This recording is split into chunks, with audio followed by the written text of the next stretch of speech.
The jungle erupted in gunfire from three sides. I could hear the distinct crack of AK-47s, the heavier thump of RPG launches, the screams of wounded men. My reconnaissance team, 5 Americans and 4 Montagnard tribesmen, was surrounded by at least a company of North Vietnamese Army regulars deep inside Cambodia, where we weren't supposed to exist. December 30th, 1968. Cambodian border region, classified location. This was my 3rd time being recommended for the Medal of Honor. The first 2 times, my actions in equally desperate situations have been downgraded to lesser medals because the missions were classified. Top secret operations in countries where America officially had no combat forces. This time would be different. This time I'd receive the medal. But first I had survived the next 3.5 hours against overwhelming enemy forces that were determined to kill every man on my team. My name is Robert Lewis Howard. I was a 30-year-old first lieutenant in the United States Army, assigned to MACV-SOG Military Assistance Command, Vietnam, Studies and Observations Group. That innocuous name concealed the most classified, most dangerous special operations unit in the Vietnam War. We conducted reconnaissance missions deep behind enemy lines, operated in countries where American presence was officially denied, fought against overwhelming odds with no possibility of conventional rescue if missions went badly. I'd been with SOG for 54 months. 54 months of the most intense combat operations imaginable. I'd been wounded 14 times. 14 separate occasions where enemy bullets, shrapnel, or explosions had torn through my body. I'd been awarded 8 Purple Hearts. Would eventually receive the Medal of Honor, the Distinguished Service Cross, a Silver Star, and 4 Bronze Stars, making me one of the most decorated American soldiers in history. But on this day in December 1968, surrounded in Cambodia with my team being systematically destroyed by superior enemy forces, all the medals in the world meant nothing. What mattered was keeping my men alive, fighting through impossible odds, refusing to surrender or die despite every tactical indicator, saying our situation was hopeless. This is the story of 54 months with MACV-SOG, the story of classified missions that won't be fully declassified for decades, the story of reconnaissance teams operating with no support deep in enemy territory, the story of being wounded 14 times and returning to combat after each wound, the story of what it meant to be part of the most elite, most dangerous, most classified unit in the Vietnam War, joining the secret war. I joined the Army in 1956 at age 17, served in the 101st Airborne Division, volunteered for Special Forces in 1964. Special Forces, the Green Berets, were already legendary. We trained 4 military forces, conducted unconventional warfare, operated in small teams behind enemy lines. It was exactly the kind of elite, dangerous work I'd wanted. I arrived in Vietnam in December 1967, assigned initially to the 5th Special Forces Group. After 3 months of conventional special operations, I was approached by a colonel who asked if I was interested in special assignment work that involved extreme danger, complete secrecy, and operations that officially never happened. What kind of operations? I asked. Can't tell you unless you volunteer. Can say that casualty rates are approximately 100% over extended periods. Everyone gets wounded or killed eventually. Can say that the missions are the most important and most dangerous in the war. Can say that you'll be operating in places Americans officially aren't. Doing things that will never be acknowledged. Interested? I should have said no. Should have recognized that 100% casualty rate meant that volunteering was essentially agreeing to be wounded or killed. Should have understood that classified operations meant no recognition, no glory, no public acknowledgement of sacrifices made. I said yes, because the most dangerous missions attracted the best soldiers, because operating behind enemy lines with small teams was exactly what I trained for, because turning down the most challenging assignment wasn't in my nature. That's how I joined MACV-SOG in April 1967. SOG was established in 1964 to conduct classified reconnaissance and direct action missions throughout Southeast Asia. We operated in North Vietnam, Laos, and Cambodia, countries where American ground combat forces were officially forbidden. Our missions included reconnaissance of enemy infiltration routes, raids on enemy base camps, rescuing downed pilots, capturing enemy soldiers for intelligence, and conducting psychological operations. SOG was organized into 3 regional commands: Command and Control North, CCN, operating in the DMZ and North Vietnam; Command and Control Central, CCC, operating in Laos; and Command and Control South, CCS, operating in Cambodia. I was assigned to CCC, would later serve with CCN and CCS, would run missions throughout all 3 operational areas during my 54 months. The basic operational unit was a reconnaissance team, typically 12 men consisting of 3 American Special Forces soldiers and 9 indigenous personnel, usually Montagnard tribesmen or ethnic Vietnamese who'd proven reliable. Teams would insert by helicopter into enemy-controlled territory, conduct reconnaissance for days or weeks, extract when the mission was complete or when compromised by enemy forces. The casualty statistics were staggering. During the period I served with SOG, approximately 60% of American SOG personnel were killed or wounded during their tours. Some teams had 300% casualty rates, meaning the team roster turned over 3 complete times due to casualties. Recon team members who completed tours without being wounded were extraordinarily rare. Most were wounded multiple times. Many were killed. My first SOG mission came in May 1967, a reconnaissance operation along the Ho Chi Minh Trail in Laos. Our team of 12 inserted at dawn, moved 5 kilometers through jungle, established an observation position overlooking a major infiltration route. For 3 days we observed enemy movements, truck convoys, troop columns, supply operations, transmitting intelligence back to headquarters via encrypted radio. On the 4th day, we were compromised. A NVA patrol discovered our position. We fought a running battle for 6 hours, evading multiple enemy units that were attempting to surround and destroy us. Called in tactical airstrikes that kept the enemy at distance while we moved toward the extraction zone. Finally extracted under fire after losing 1 Montagnard killed and 3 wounded, including me. I'd taken AK-47 round to the left shoulder, my first combat wound, the first of 14 times I'd be hit over the next 4 years. That first mission taught me the fundamental reality of SOG operations. We were always outnumbered, always operating in enemy-controlled territory, always dependent on air power and our own skills to survive situations where conventional forces would be overrun and destroyed. Over the next months, I ran mission after mission.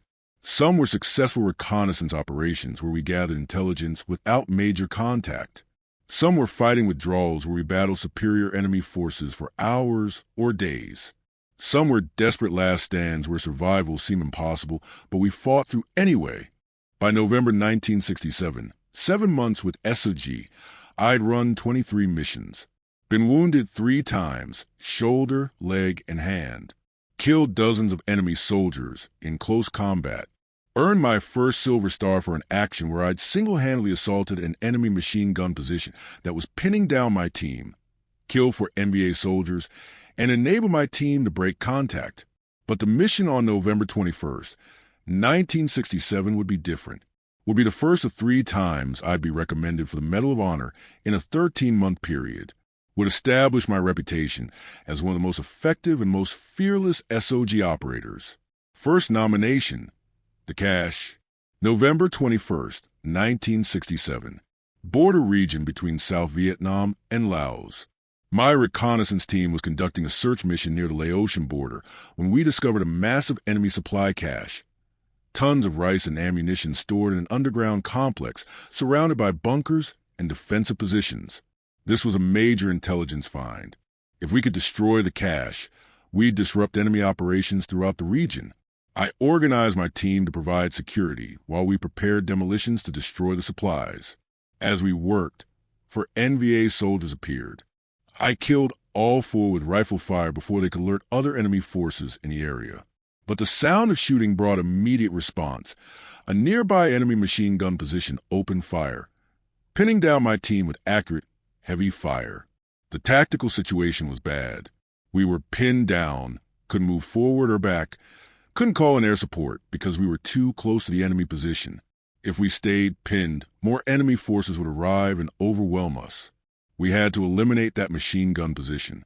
I crawled forward toward the emplacement, moving through heavy fire. An enemy sniper spotted me, fired multiple rounds that impacted around me. Identified his position, returned fire, killed him with a burst from my CAR-15, continued crawling toward the machine gun, reached a position where I could see the enemy emplacement, a reinforced bunker with excellent fields of fire, threw a grenade. The explosion killed one enemy soldier, but the position remained operational. Threw a second grenade. Partial success. The machine gun stopped firing temporarily. Charged the position during that brief silence. Reached the bunker entrance. Fired directly into position. Killed the remaining enemy soldiers. The machine gun was silenced. My team was free to move. We destroyed the enemy cache. Demolitions had created a massive secondary explosion as the stored ammunition cooked off. Extracted under fire from additional enemy forces that were responding to the explosions. Mission complete. Major enemy supply dump destroyed. Intelligence gathered on enemy operations in the area. For that action, I was recommended for the Medal of Honor. The recommendation was downgraded to a Silver Star because the mission took place in Laos where American ground forces officially didn't operate. The classified nature of SOG operations meant that actions deserving the highest recognition couldn't be publicly acknowledged without compromising the secrecy of the program. I didn't care about the medal. What mattered was that my team had survived, had accomplished a mission, had struck a blow against enemy operations. The personal recognition was secondary to mission success and team survival. But 3 months later, I'd be in another situation that would generate a second Medal of Honor recommendation. And 9 months after that, a third situation that would finally result in the medal being awarded. Second nomination, the company. February 1968. Operation Jeb Stuart area, near the DMZ.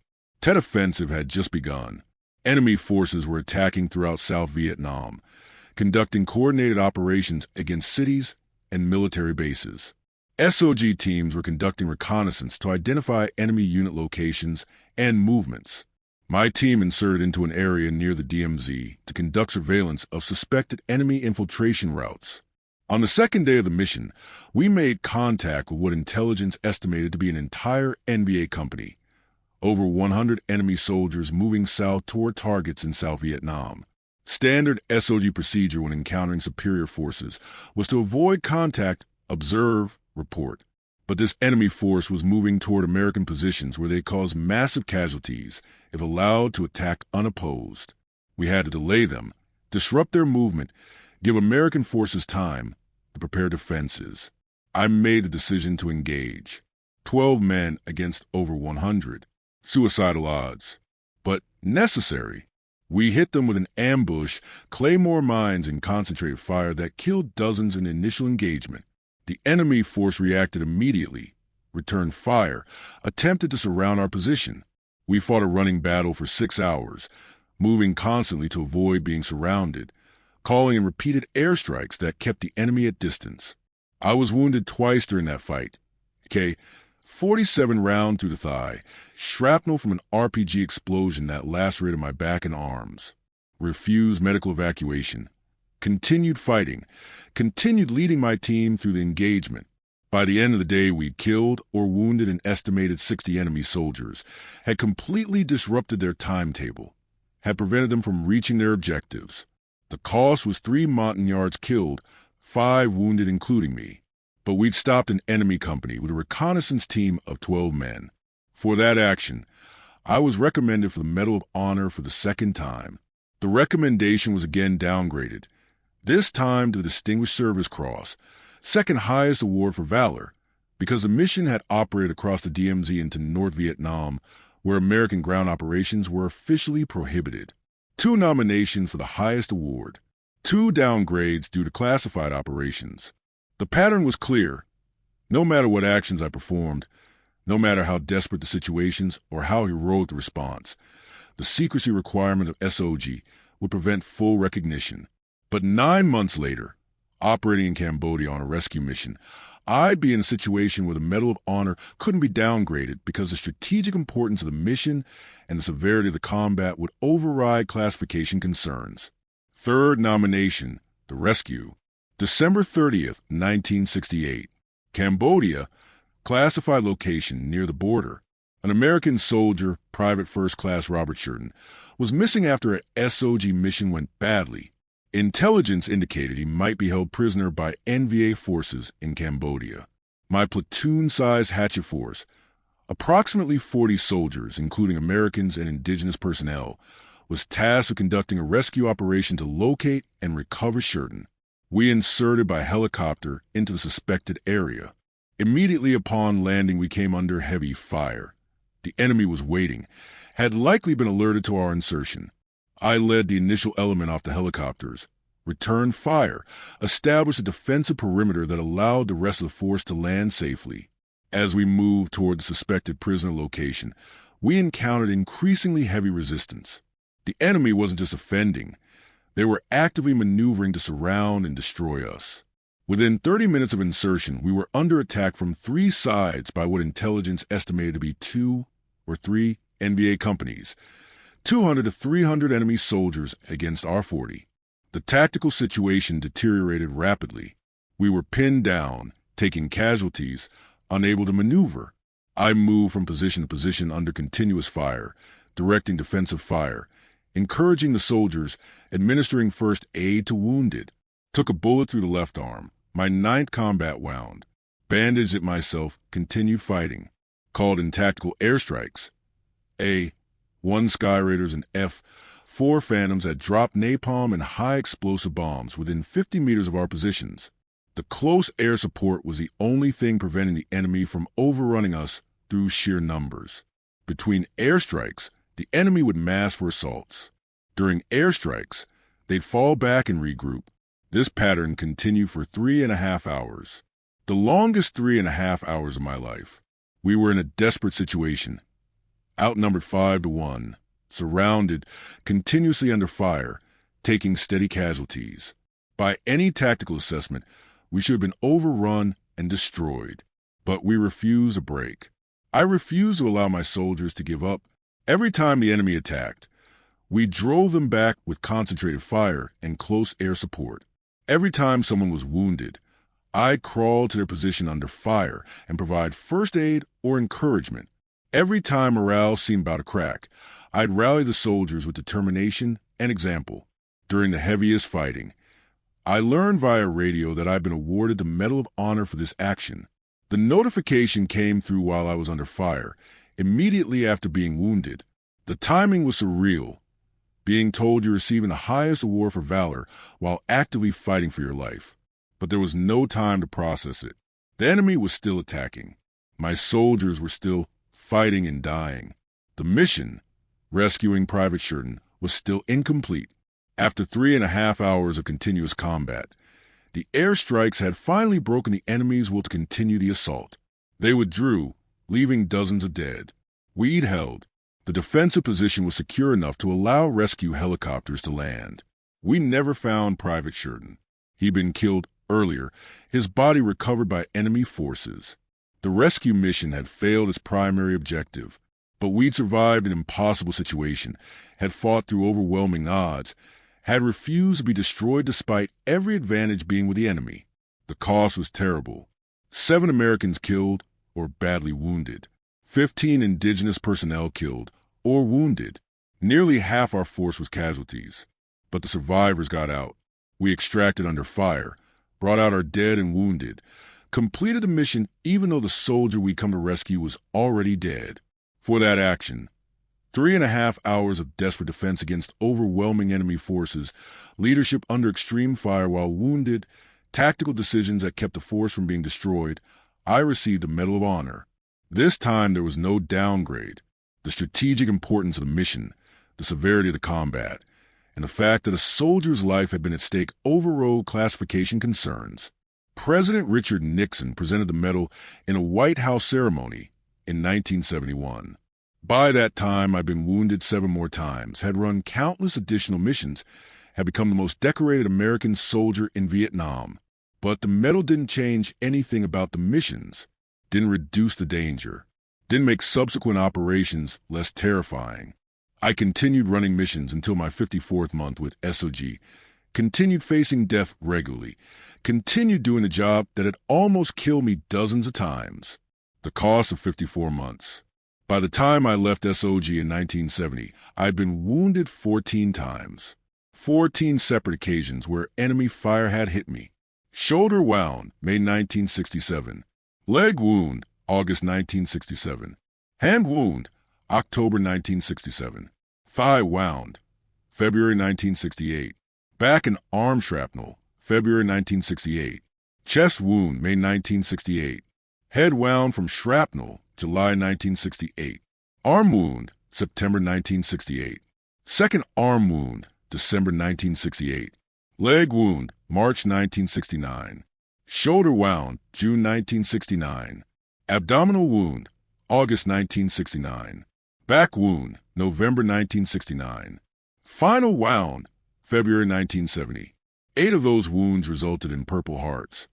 The other 6 were treated as minor and didn't qualify for the award. The cumulative physical damage was severe. I carried shrapnel in my body for the rest of my life, dealt with chronic pain from wounds that never fully healed, experienced complications from multiple injuries to the same body regions. The psychological cost was equally severe.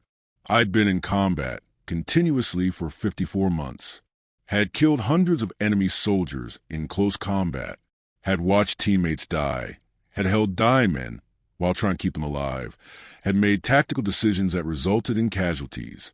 I developed what would now be recognized as severe PTSD, nightmares, hypervigilance, emotional numbing, difficulty trusting people, anger issues that strained relationships. The symptoms would persist for decades, would affect every aspect of my post-military life, would be the invisible wounds that no Purple Heart could acknowledge. But I also felt pride in what we'd accomplished with SOG. We conducted some of the most successful reconnaissance operations in the war. We'd gathered intelligence that saved countless American lives. We'd struck deep into enemy territory where they'd felt secure. We'd proven that small teams of highly skilled soldiers could operate successfully against overwhelming odds. The casualty statistics for SOG were staggering. During the peak years of SOG operations, 1967 to 1970, approximately 60% of American personnel were killed or wounded. Some reconnaissance teams had casualty rates exceeding 300%, meaning the 12-man team roster turned over completely 3 times due to casualties during a 1-year period. The men who served with SOG were the elite of the elite. Green Berets who'd volunteered for the most dangerous missions. Indigenous personnel who'd proven their courage and loyalty in situations that would break conventional soldiers. We operated with minimal support, no possibility of conventional rescue if missions went badly, and absolute certainty that we'd be killed or captured if compromised by superior enemy forces. We also operated with complete secrecy. SOG missions were classified at the highest levels. Families weren't told where we were or what we were doing. If we were killed, the circumstances of our deaths might remain classified for decades. There was no public recognition, no media coverage, no acknowledgement of sacrifices being made by SOG personnel. That secrecy was both protective and frustrating. Protective because the enemy couldn't use publicity about our operations for propaganda purposes. Frustrating because soldiers were dying in heroic circumstances that would never be publicly acknowledged. My Medal of Honor was one of the few exceptions, a SOG operation that was declassified enough to allow public recognition. But dozens of other SOG soldiers performed equally heroic actions that resulted in less rewards or no awards at all because acknowledging what they'd done would compromise operational security. After SOG, I left SOG in 1970 after 54 months of continuous combat operations. The Army wanted me to continue serving. My experience and decorations made me valuable for training and leadership roles. I stayed in the Army, was promoted through the ranks, eventually retired as a full colonel in 1992 after 36 years of service. But I never experienced combat like SOG again. Nothing in my subsequent military career matched the intensity, the danger, the absolute commitment required by those 54 months. Everything else felt like a letdown, felt less important, felt like going through the motions after experiencing the most extreme version of warfare. The transition to conventional military service was difficult. I'd operated with near-complete autonomy with SOG, making tactical decisions in real time with no higher approval needed, leading small teams where every man's survival depended on my judgment. Conventional military operations involved bureaucracy, slow decision-making, operations where individual initiative was less important than following established procedures. I struggle with the bureaucracy, struggle with officers who never experienced combat making decisions about training and operations, struggle with the sense that nothing mattered as much as the missions I'd run with SOG, where every decision had immediate life-or-death consequences. The PTSD symptoms intensified after leaving combat. During my time with SOG, the constant danger it kept me focused had given the hypervigilance and aggression functional outlets. Without that structure, the symptoms became disabling. I experienced severe nightmares, reliving missions where teammates had died, where I'd been wounded, where I'd killed enemy soldiers at close range. Experienced hypervigilance that made normal social interaction difficult. Experienced anger that strained relationships with colleagues and family. The Army provided minimal mental health support. PTSD wasn't well understood in the 1970s and 80s. The prevailing attitude was that combat veterans should be tough enough to handle psychological effects without treatment. Asking for help was seen as weakness, would potentially damage career prospects. So I suffered in silence, managed symptoms through sheer willpower, tried to function despite psychological damage that was progressively getting worse. I eventually sought treatment through VA programs in the 1990s after retiring from active duty. The treatment helped, provided tools to manage symptoms, gave context for understanding how 54 months of extreme combat had affected my brain and psychological functioning. But the damage was permanent. PTSD doesn't heal, it gets managed, but the underlying trauma remains. Legacy. I'm often described as the most decorated American soldier in history, or the most decorated soldier of the Vietnam War. The exact ranking depends on how decorations are counted, but by any measure, I was among the most highly decorated. Medal of Honor, Distinguished Service Cross, Silver Star, 4 Bronze Stars with Valor, 8 Purple Hearts, numerous other awards and decorations. But the decorations were never what mattered. What mattered was the missions. What mattered was the soldiers I served with, the teammates who died, who were wounded, who survived but carried scars like mine. What mattered was the principle that some missions required men willing to face impossible odds, and that someone had to be those men. MACV-SOG was officially disbanded in 1972 as American involvement in Vietnam wound down. The unit's missions remain classified for decades. Many operations are still classified today. The full story of what SOG accomplished, what we sacrificed, what we endured may never be fully told. But for those of us who serve with SOG, the experience defined our lives. We've been part of something extraordinary, a unit that conducted the most dangerous missions in modern warfare, that operated with near-complete autonomy in enemy territory, that proved small teams of elite soldiers could achieve strategic effects against overwhelming odds. The cost was terrible. The casualty rates were unsustainable. The psychological damage was severe and permanent. But we'd done something that mattered, had made a difference in a war where making a difference often seemed impossible. I died in 2009 at age 70. The obituaries describe me as the most decorated American soldier and focus on the Medal of Honor and other awards. But the real story wasn't the decorations.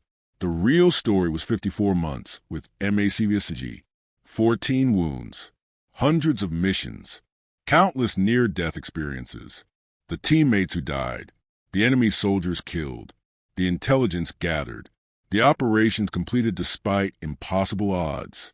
That's the legacy, not the medals, but the missions, not the recognition, but the reality of what it meant to serve with SOG, to operate behind enemy lines where capture meant torture and death, to fight against overwhelming numerical superiority, to be wounded repeatedly and return to combat, to do the job that had to be done even when it meant accepting near certain casualty.